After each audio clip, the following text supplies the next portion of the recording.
അപ്പോൾ നിങ്ങൾ വീട്ടിൽ വരുമ്പോൾ പലരും ചെടികളൊക്കെ കണ്ടേക്കാൻ മുളച്ചിരിക്കുന്നതൊക്കെ, പക്ഷെ അത് നമുക്ക് ഓൾറെഡി പൈസ തന്ന് നമ്മൾ അവർക്ക് വേണ്ടിയിട്ട് മുളപ്പിച്ച് വെച്ചിരിക്കുന്നതാണ്. അപ്പം നമുക്ക് അങ്ങനെ ഒരിക്കലും നിങ്ങൾക്ക് നേരിട്ട് തരാനായിട്ട് പറ്റത്തില്ല. ഹായ്, കുറേ നാളായില്ലേ കണ്ടിട്ട്.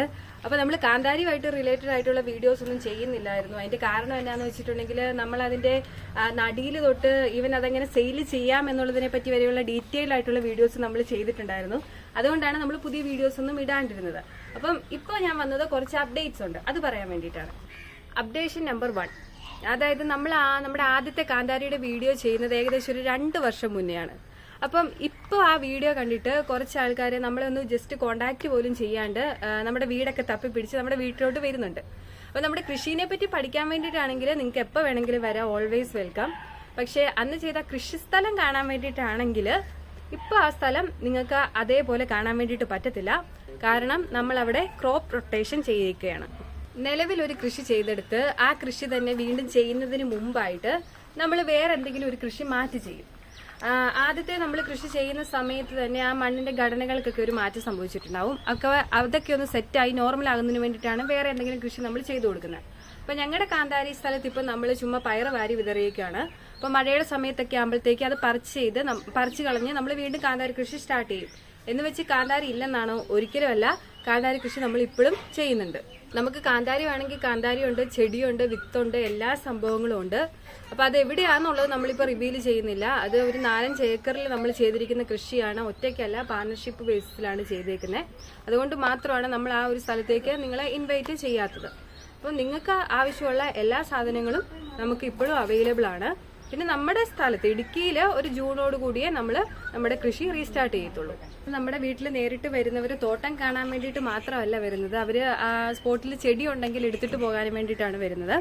അപ്പം നിങ്ങളൊരു കാര്യം മനസ്സിലാക്കണം, നമ്മളൊരു കർഷകരാണ്, സാധാരണ കർഷകരാണ്, നേഴ്സറി ഒന്നുമല്ല. അപ്പം നമ്മൾ ഇപ്പം ചെടികൾ ഒരിക്കലും ഡെവലപ്പ് ചെയ്ത് വെക്കാറില്ല. കാരണം അത് നശിച്ചൊക്കെ പോയാലും നമുക്ക് തന്നെ ഒരുപാട് നഷ്ടം ഉണ്ടാകും. കാരണം ചെടികൾ ഡെവലപ്പ് ചെയ്തെടുക്കാന്ന് പറയുന്നത് വളരെ പാടായിട്ടുള്ളൊരു കാര്യമാണ്. ഇപ്പം നിങ്ങൾ വീട്ടിൽ വരുമ്പോൾ പലരും ചെടികളൊക്കെ കണ്ടേക്കാൻ മുളച്ചിരിക്കുന്നതൊക്കെ, പക്ഷെ അത് നമുക്ക് ഓൾറെഡി പൈസ തന്ന് നമ്മൾ അവർക്ക് വേണ്ടിയിട്ട് മുളപ്പിച്ച് വെച്ചിരിക്കുന്നതാണ്. അപ്പം നമുക്ക് അങ്ങനെ ഒരിക്കലും നിങ്ങൾക്ക് നേരിട്ട് തരാനായിട്ട് പറ്റത്തില്ല. പിന്നെ ചില സമയത്തൊക്കെ നിങ്ങൾ കോൺടാക്ട് ചെയ്യുമ്പോൾ നമുക്ക് സ്പോട്ടിൽ തന്നെ ചെടി കൊടുക്കാനായിട്ട് പറ്റുന്നുണ്ട്. അതെന്താണെന്ന് വെച്ചിട്ടുണ്ടെങ്കിൽ ഇപ്പോൾ ഒരു 1200 ചെടിക്ക് ഓർഡർ ചെയ്യുന്ന ആൾക്കാരാണെന്നുണ്ടെങ്കിൽ നമ്മൾ ഒരിക്കലും 1200 വിത്തായിരിക്കും ഇടുന്നത്. ഒരു 10, 1500, 2000 വിത്ത് അടുപ്പിച്ച് നമ്മൾ ഇടും. കാരണം ചെടികളായതുകൊണ്ട് നശിഞ്ഞു പോകാനൊക്കെയുള്ള സാധ്യതയുണ്ട്.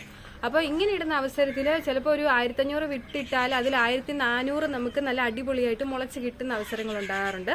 അപ്പം നമ്മൾ 1200 ഡെലിവറി ചെയ്തിട്ട് ബാക്കി വരുന്ന ചെടികൾ നമുക്ക് സ്പോട്ടിൽ തന്നെ എൻക്വയറി ചെയ്യുന്നവർക്ക് കൊടുക്കാൻ പറ്റുന്നുണ്ട്. അപ്പം അങ്ങനെയുള്ള അവസരത്തിൽ നമ്മുടെ കയ്യിൽ ചെടികളുണ്ടെങ്കിൽ നമ്മൾ അപ്പം തന്നെ സ്പോട്ടിൽ ഓർഡർ എടുത്ത് നിങ്ങൾക്ക് അയച്ചു തരാനും പറ്റും. അപ്പം ഏത് സമയം അവൈലബിൾ ആയിട്ടുള്ള വാട്സപ്പാണ്, ആ നമ്പറിൽ തന്നെ വാട്സപ്പ് ഉണ്ട്. അപ്പം നിങ്ങൾക്ക് എന്തെങ്കിലും ഡൗട്ടുകളോ അല്ലെങ്കിൽ നിങ്ങൾക്ക് മുളക് വേണം, ചെടി വേണം, വിത്ത് വേണം എന്നൊക്കെ ഉണ്ടെങ്കിലും നമുക്ക് വാട്സപ്പിൽ മെസ്സേജ് ഇട്ടാൽ മതി.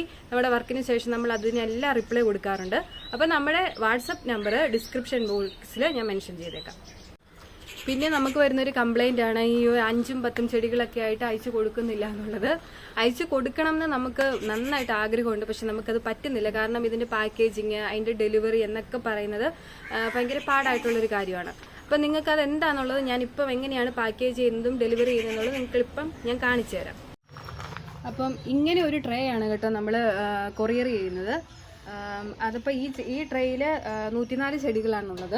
അപ്പം ഇതിലും താഴോട്ടുള്ള ഓർഡറുകളാണ് നിങ്ങൾക്കുള്ളതെന്നുണ്ടെങ്കിൽ അത് വിത്ത് ചോദിക്കുക, നമ്മൾ വിത്ത് അയച്ചു തരുന്നതായിരിക്കും.